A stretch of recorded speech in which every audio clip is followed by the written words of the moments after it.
Hi, and welcome to week 2. So, for this week, we're going to be looking at the viral content machine and triggers.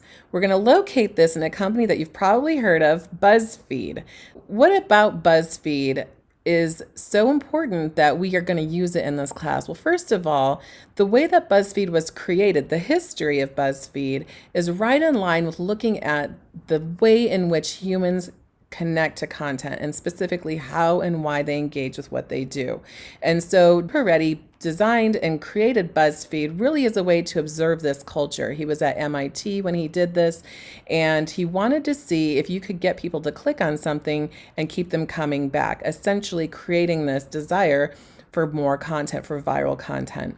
So BuzzFeed, in case you didn't know, is a company. It's an American internet media news entertainment company with a focus on digital media.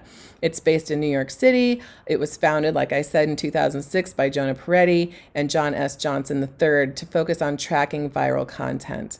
So a lot of what Jonah Peretti and his associates did with this platform was really to look at how and what kind of content specifically triggered people to want to keep coming back. And what they found was a lot of people tend to like upbeat, even childlike content. Therefore, publishing top 10s, top 50s, having Disney characters, cartoon characters as part of that hook, that trigger. He understood, and they understood, that this was something that would keep people coming back. And that's why a lot of what we see looks very similar to the BuzzFeed type of content, right? I'm going to have you watch a short, sort of a TED Talk. It's a Q&A that was done on Peretti on who he is, how this started, and it's going to give you a lot of information to contextualize this idea of the viral content machine and how triggers factor into that. So a couple things to think about is when you're going through this materials, think about how and why BuzzFeed got started and where Jonah Peretti got this inspiration from. So think about, how do you know when something is going to take off, right?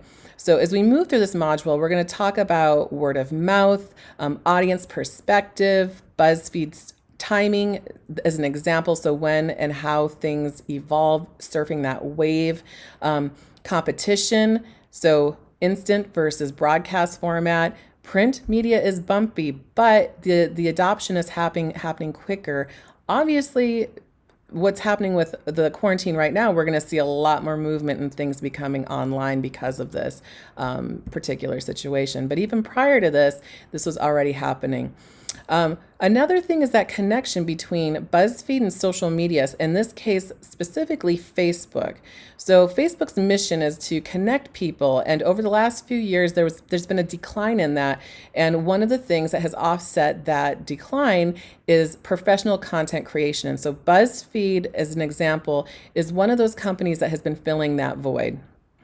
Beyond that, another thing to think about is how the social DNA of Facebook and BuzzFeed are really part of our culture and how we create and communicate with each other, both within our content and our shared experiences. And so while Netflix acts as an example, Netflix acts as a recommendation, BuzzFeed and Facebook are really a place for us to express ourselves, to show an emotion, to show how we're experiencing things. And we can do that with already content that exists by sharing a meme that indicates what I feel like, right? So there's this connection between content and emotion, and certainly that emotion coming from a trigger. The 3 interesting facts about BuzzFeed that I want you to pay attention to as you move through this material is, first of all, there's a story that connects Jonah Peretti to the beginning of understanding this relationship between companies, marketing, triggers, emotion, and things that go viral. And it's this Nike story. So I want you to take a look at that, find out what reference that has in this particular topic. Another thing that Jonah Peretti talks about, again, is that this isn't clickbait. Why do you think he doesn't want to use that term, and what does he use instead of calling this clickbait content?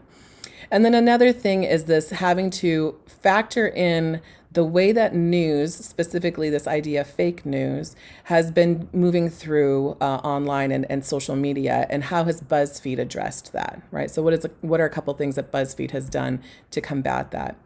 In terms of triggers and word of mouth, we see this on a daily basis, right? Triggers are any sort of stimulus, a picture, a video, a smell that reminds us of something or someone else, and it brings up that experience again and again. There's 2 types that we tend to think about. There's the immediate, so you see a picture of Disneyland, you automatically think, happiness, childhood, memories, good days, right? You see a picture of Cheerios and you think of breakfast, hungry, daily need for nutrition, right? That's an ongoing trigger. And both of these are used strategically in the way that content is created. And so finally, as part of this experience for this week, what I'm going to have you do is take a BuzzFeed quiz. It's in our module. And then after that, I want you to create your own BuzzFeed quiz. So one interesting thing in many, for actually a lot of interesting things, but one interesting thing I want you to focus on with BuzzFeed is this ability that users and their community create content, and then how their staff will work with that content if they see that it's going viral. And quizzes is a place that we get to play with that. A student from a previous term, as we did this, she created her quiz in week 2, and by week 11, as we reviewed everything, so we'll come back and visit and see how things do, her quiz had gone viral. She ended up getting over 322,000 views. That's 118 seed views, 204,000 viral views, most of which came from North America. So we'll be able to look at the analytics and see how that movement of that particular content worked. So this is a place for us to look at some of the theories, some of the psychology behind how and why that viral machine exists, looking at the use of triggers in that, and then get to play with that a little bit in BuzzFeed. All right. So I look forward to seeing how things go. Come stop by the meetup on Wednesday during our class time in Zoom. If you want to, just check in and let me know how things are going for you. If you have any questions, I'll be there. All right.